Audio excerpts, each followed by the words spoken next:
60 minutes, 17-0, and I'll tell you what, man, that is the most resilient performance I've ever seen in my life.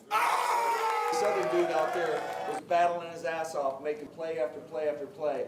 You got to give it up for J Love. Hey,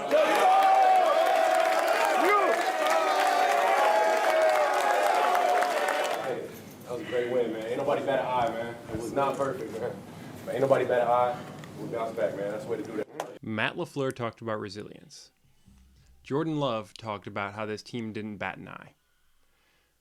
They entered the fourth down 17. The biggest fourth quarter comeback in franchise history. I mean, tied for it, but still. Jordan Love's first start as a Packer in Lambeau, and he leads the team to a fourth quarter 17-point comeback. You know, it's really similar to the 2018 home opener where Rodgers actually went down with his fractured knee and his sprained MCL in the first half, came back and led that team to a victory against the Bears. But he had his full supporting cast. Jordan Love in this game didn't. And that's where really it's more impressive what he's been able to do so far this season because he hasn't had his number one receiver the whole year. He hasn't had his top running back the last 2 weeks. And it is, trust me, it is shown in the running game that he has not had Aaron Jones. He's sorely missed. And hopefully both of those guys who were game time decisions on Sunday will be back this Thursday for the Lions. But we'll see as the week goes on. But it wasn't perfect.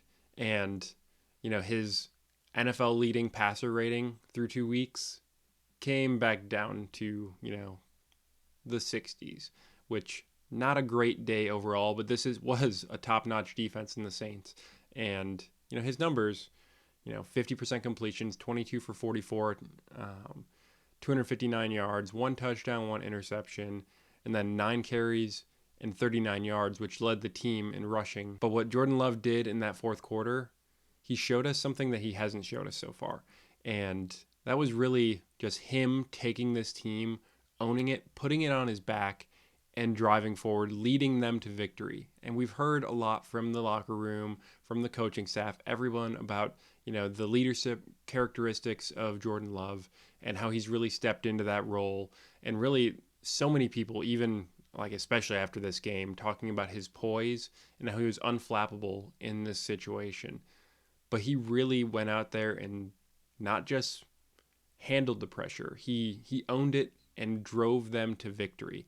And that's something that, you know, we didn't see him go out there and make plays. So far in the first 2 games, he's looked really good, but he's executed the offense. And the offense by nature of Matt LaFleur's, you know, beautiful mind, schemed up extremely well, getting these young receivers that he's had to deal with open to give Jordan Love opportunities to throw. Granted, Jordan has chose to take the difficult route, throwing into more tight windows than anybody else in the league so far. But this game, when they needed a bucket, Jordan Love was that guy that went out and got it. He took this game from the Saints. They did not squander it. He went and he took it. He made plays. And I don't think it's more evidenced than on the 2-point conversion play. That play in particular, the play's breaking down. He did not panic in the pocket. He bought some extra time, stepped forward, and found Toure for that 2-point conversion. And that kind of playmaking, Jonathan Vilma called it out. He didn't think that Jordan Love had that in him. And that's something that I think we're going to see more of. And this second half, or this really, I guess second half, but mostly fourth quarter performance by Jordan Love is going to be a catalyst for what the rest of the year is going to look like. The Packers have not run the ball exceptionally well. Aaron Jones has more scrimmage yards nearly more scrimmage yards through 1 game on 11 touches than A.J. Dillon through all 3 games. This offensive unit was kind of lacking some of that identity. They were relying on the scheme and executing that way. But now Jordan Love went out and showed that this offense is his to run. And, you know, if it has to funnel through the run game because that's a luxury that we have, awesome. But when it needs to get going, Jordan Love can kickstart this offense like he did on Sunday. A lot of this game, though, and why we were in such a hole was really just undisciplined play. So that was not executing, a lot of drops out there, and then it was a lot of penalties. In the whole game, we had 11 penalties for 90 yards. In the first half alone, there were 7 for 60 yards. And that's what really crippled this offense from getting going. They started off with outstanding field position. On that first drive, the defense forces a 3 and out, and they get good starting position, but it's squandered. We tried to salvage it, but that 4th and 2 play, I like the aggressiveness. I like that we were really pushing and trying to get something going there, but they got a little bit too cute. I mean, when you put the ball in a non-quarterback's hands to throw it, I mean, things tend to go wrong. That's why they're not called routinely, but I like that aggressiveness, and Love nearly made the play still, but then the turf monster jumped up and got him. He slips, but still nearly completes the pass downfield because the receiver was that wide damn open. So I like that aggressiveness, but what that shows to me is that they really aren't trusting that running game. And you see it later in the game too when, on the goal line or backed up against our own goal line, they don't run the ball at all. 3 consecutive passes, actually 4 really, because one of them was called back on a penalty, but 4 consecutive passes within their 10-yard line of their own goal line to get some more room for them to pass. They just went and passed because they were afraid that they were going to get a negative run and they were going to end up backed up further. That's something that they need to address, and that's starting to look like maybe why the Packers were in on Jonathan Taylor to begin with, is the fact that outside of Aaron Jones, they are not producing in that backfield. And the coaching staff and the organization is sticking behind A.J. Dillon, but I've been holding out on him for a while. I'm starting to lose favor with him a little bit. And you hate to say it because, he is beloved in that locker room. He's beloved in the northeastern Wisconsin area. But at some point, you got to produce out there, man. And he is just not getting it done, averaging about 2.6 yards per touch so far this season. It's not getting it done. In the second quarter, it looked like we were starting to get something going, starting to put some plays together.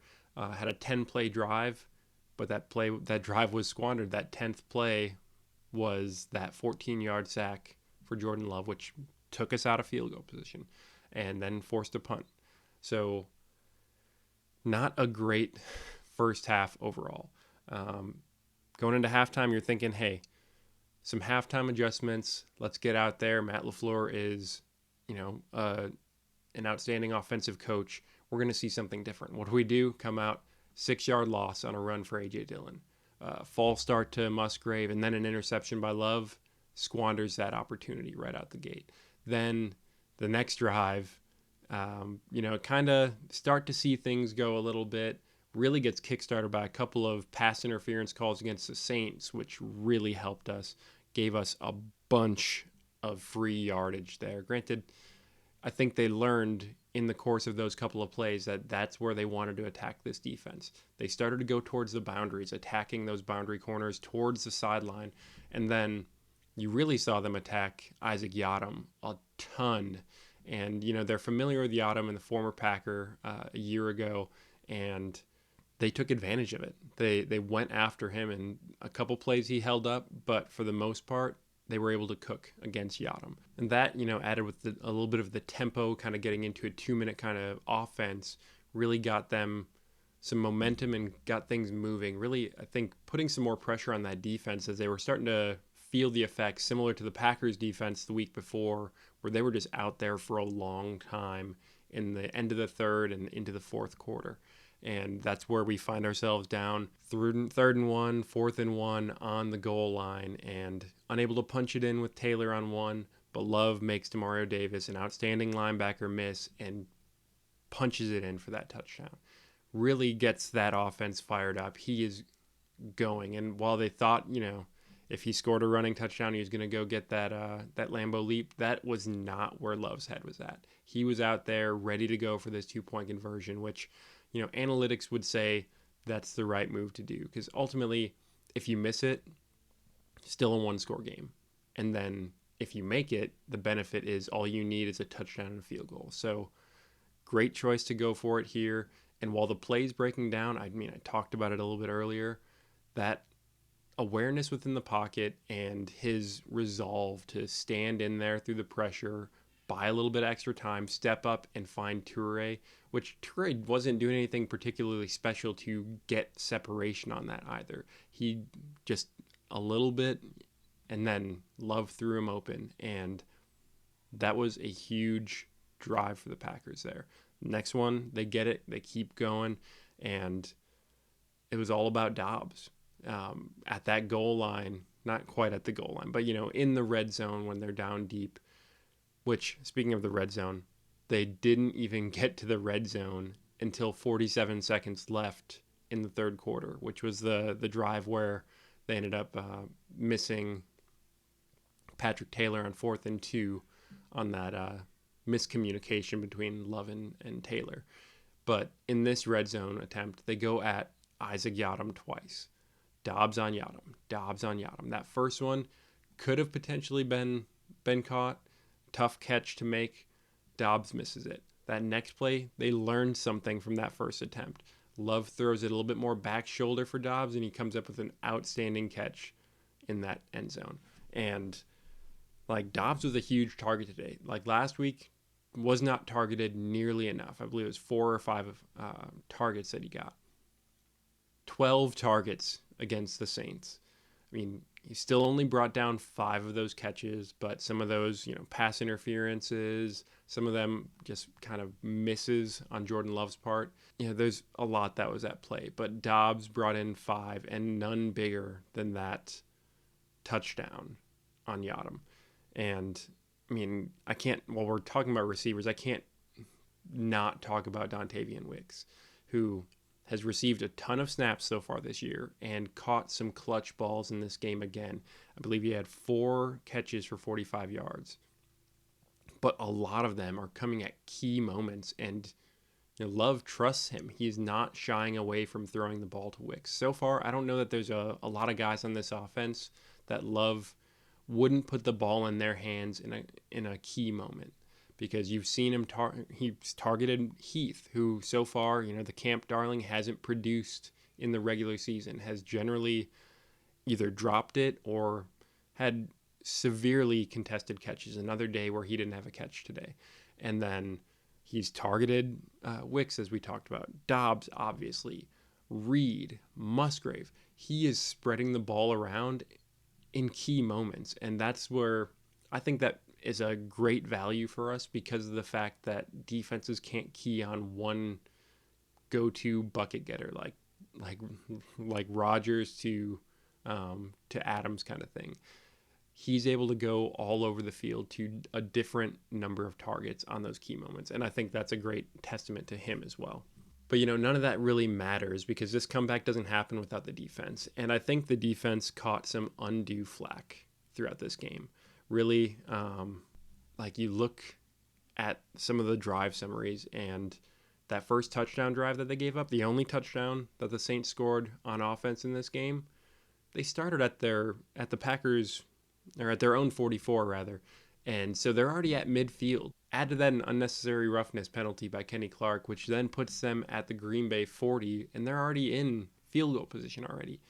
And a couple more plays, get some more forward movement, and they're able to punch that ball in. And granted, shades of Jimmy Graham scoring that touchdown, but it's tough for a defense when you put them backed up like that. And granted, they didn't help themselves with that penalty, but if there's a drive where you're going to probably give up a touchdown, it's going to be when you're pretty much backed up already. There's a reason you want the ball in plus territory already when you're starting a drive. And, with that in mind, 3 of the 10 drives that the Saints had were 8 plays or more. All 3 of those would have been scoring drives had it not been for the pushed field goal at the end. Thank for that field goal. But those longer drives were the ones where they were scoring. But the majority of their drives were 5, 6, 3 plays. And that's where this defense didn't get enough credit. I think another thing that came down to this too was Rashan Gary. And he has just been outstanding coming back from injury so far this year. 3 sacks in this game. 2 of those 3 sacks came on third down, which really helped get that Saints team off the field and give us more opportunities, more bites at the apple, because we needed them in this game because of the fact that we weren't getting things going early on. And, not that Barry put them in great positions. You got to talk about those young cornerbacks, Valentine and Ballantyne out there. Not the most heralded cornerbacks that we have on this roster, but with Jair out, they stepped up, and then Ballantyne more so, coming off the practice squad, thought was probably going to be more of a special teamer in this game, had to play 30-plus snaps on defense because Valentine then went down, who is another, kind of injury watch as we get towards Thursday. But you got to give them a ton of credit because they held up. And while, Chris Olave got his, 8 catches, 104 yards, Michael Thomas was held in check. And mostly that is credited to Rasul Douglas because he was the big body guy. He was going to go in there and eat against Michael Thomas. But 6 catches, 50 yards, I'll take that. And then Rashid Shaheed, was not a factor on offense at all. Granted, he may have been a little bit of a factor elsewhere, which is like pouring salt in the wound. Sorry. But it was pretty minimal, his impact. And then on the ground, Taysom Hill was their leading rusher last week. Really found something. He's a tough guy to defend against because of the fact that he can play 3 or 4 different positions on that offense, whether he's lined up at quarterback or he lined up out wide, inline in the backfield, any number of these positions. It really makes it tough for the defense to identify what personnel are going to go where and what the formation that the offense is going to run is going to look like based on the huddle before the snap. But they held him 4 carries, 12 yards. That's a pretty held in check day for Taysom Hill. And I would have thought that he was going to be a little bit more utilized and more of an impact in this game. But, at the end of the day, a win is a win. And I'm not forgiving the first half that the Packers had because it was a rough first half. And I think there is plenty to learn from this game. Playing off coverage was not working against this team because they were willing to take it underneath. Running the ball was a tough task for the Packers on Sunday, but they stuck with it. That resilience, that drive, that will was there. And the fact that they were able to keep it going was the most promising thing about this game. And a lot of that, I think, goes to the leaders on this team, the Jordan Loves, the Savages that were out there. He was running around making plays and keeping them in a positive mind frame, Matt LaFleur talked about, and then that coaching staff, keeping them in the moment, not letting them dwell on mistakes, and keep moving forward. Like, Matt LaFleur was clearly emotional after this game because of how proud he was of the way that they ended up closing this game out. And I think that's something that they're going to look to capitalize on and continue to build into this culture in the locker room throughout the year. But now we're just a couple days away from Thursday night against the Lions, NFC North title on the line, not title, but lead on the line.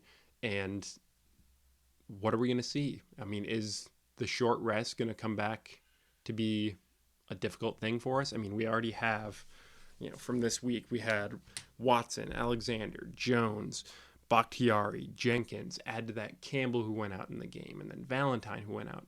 Zach Tom went out late in that game as well. Who's going to get healthy and get right for this game? Or are we going to be at more of a disadvantage from an injury perspective?